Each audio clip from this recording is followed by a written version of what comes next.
Olá, meu nome é Carlos, sou discente do curso de Engenharia Civil, campus universitário de Tangará da Serra. Atualmente eu estou no sexto semestre e hoje na disciplina de Cálculo 3, ministrado pelo professor Diego, eu vou tentar mostrar para vocês a parametrização e o cálculo de área de um objeto qualquer, certo? O professor passou um exercício para cada aluno, eu fiquei responsável pelo exercício número 4. Calcule a área de E, onde E é limitado pelos planos Z0, E igual a z igual a 0, z igual a x mais y mais 5, e pelo cilindro x quadrado mais y quadrado igual a 5 e x quadrado mais y quadrado igual a 9. Então a gente vem aqui para o GeoGebra, deixa eu retirar isso aqui, para vocês terem uma ideia. Deixa eu maximizar a tela aqui. Travou. Então essas daqui são os dois cilindros, certo? Esse aqui é a primeira reta e essa reta aqui está no eixo zero, certo? A gente então teria que fazer o cálculo de curva para poder descobrir os pontos de interseções entre as retas do cilindro, certo? Primeiro cálculo de curva, a gente tem que o primeiro ponto aqui no meio, certo?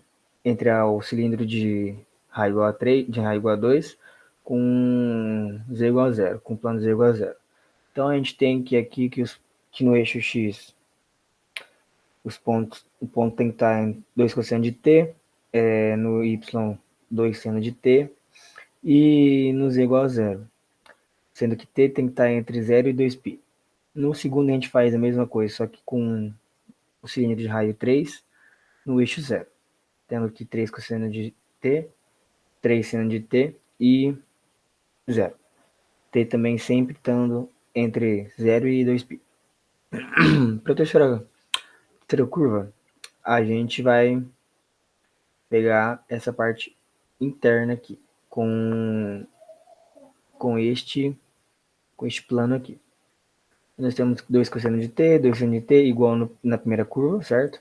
A única coisa que vai mudar é o z. Como o z está um plano inclinado, a gente vai chegar nessa expressão aqui.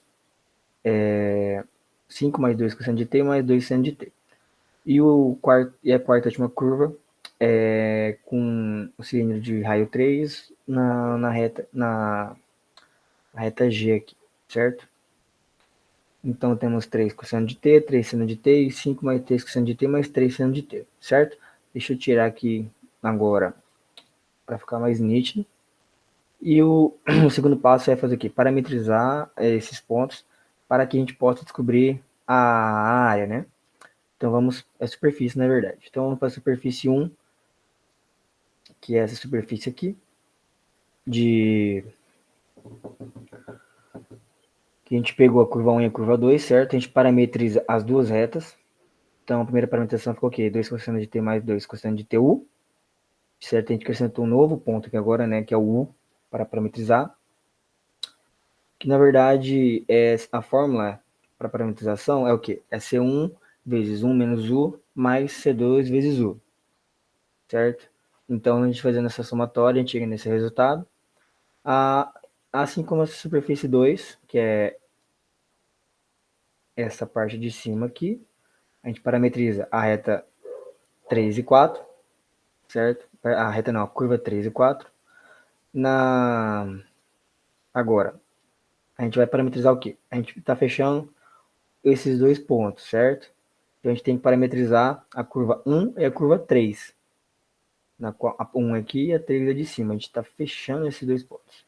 E assim a gente faz com a superfície 4, certo? A gente está parametrizando a curva 2 e a curva 4. Chegando, é sempre a mesma fórmula, certo? Aqui no caso da superfície 4 ficou o quê? C2 vezes 1 menos U mais C4 vezes U. Chegando nessa parametrização aqui, tá bom? O próximo passo é descobrir a área da superfície desse objeto, certo?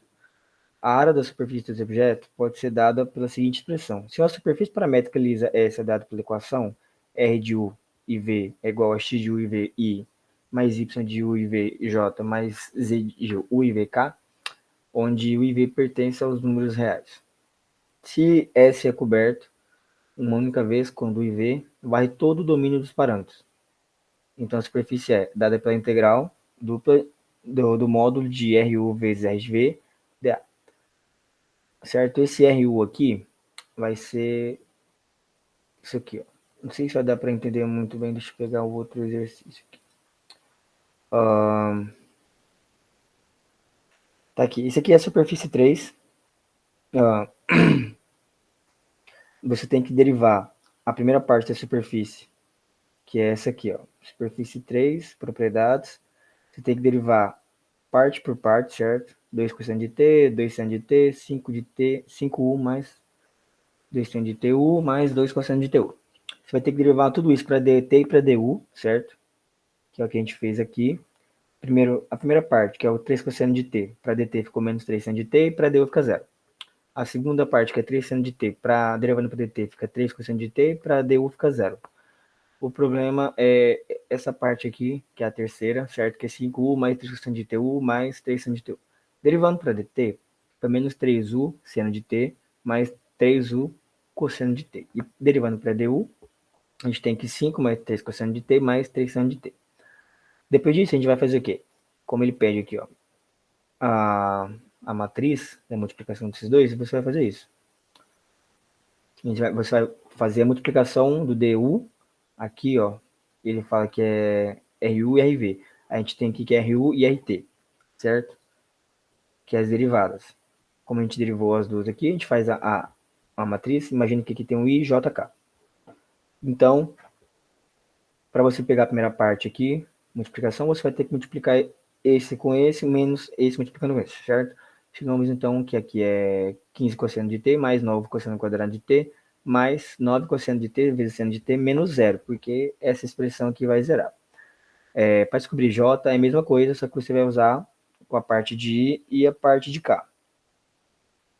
Então, multiplicando menos 3 seno de t vezes essa expressão, a gente vai chegar no resultado que menos 15 seno de t, menos 9 seno de t vezes cosseno de t, menos 9 seno quadrado de t, menos zero, porque essa parte multiplica. K igual a zero, por quê? Porque as duas partes de baixo aqui são zero. Então, se você multiplicar isso com esse, vai zerar. Essa equação em si, eu não consegui chegar no resultado. Por quê?